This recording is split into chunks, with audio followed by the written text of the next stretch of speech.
reform. Because I've got good news for everybody out there. Hey, if you cannot afford to go to college, I got a tip for you.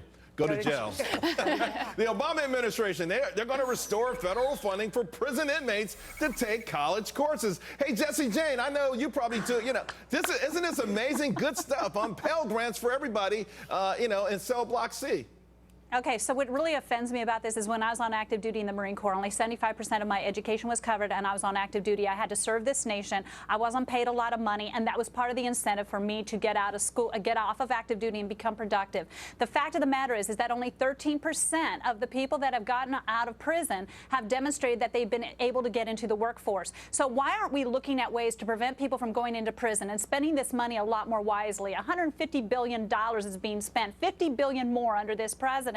The fact of the matter is why aren't we giving them training that they could actually use? There's a lot of skills out there, whether it be an electrician, whether it be gardening, things that people aren't going to be worrying about looking at whether you have a criminal felony on your record. Well, I guess, Jessica, a lot of people say, hey, it costs less to do this than actually to house someone in a prison. But the idea that you change them, it's really tough. I mean, really, I think this is one of these boondoggles that even if it came from a place of true, honest caring, it just doesn't work. I don't think it's going to work. Well, we don't know yet, and this is also a test. It's a pilot before. Program. They're bringing it back. Right, they're bringing it back, but conditions have changed. Has always been pretty high. Absolutely, and rearrest rates as well. But the truth of the matter is that we're in the midst of a criminal justice reform moment. I mean, everyone on both sides of the aisle is talking about it. Let everyone go except the felons and give them voting rights. That is not. I mean, when you have Cory Booker and Rand Paul working together. The Democrats are pushing that. You talk about getting 3 million instant voters on a voting rolls? What kind of Democrat is Rand Paul? I mean, bingo. What do you think? You know what I would say?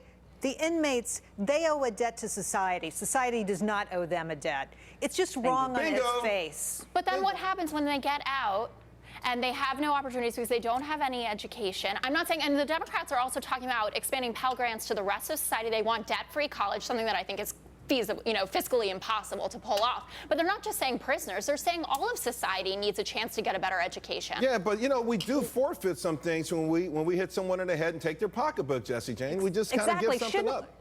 I find this reactive measure to be at the expense of taxpayers. Why aren't we working on getting more kids to graduate high school? Why aren't we focusing the revenue of money into that? We have such low graduations here right in Washington, D.C. that is appalling. And 60% of these criminals still are likely to go back to prison. I don't think that's a high enough success rate, in my opinion. Focus on being proactive. This reactive measure means, hey, go to jail and get a degree. It's ridiculous. Yeah, it really is. Listen, again, maybe some people have a good heart and they mean the right thing, but I think you're rewarding bad behavior. Ladies, thank you very much. Really appreciate it.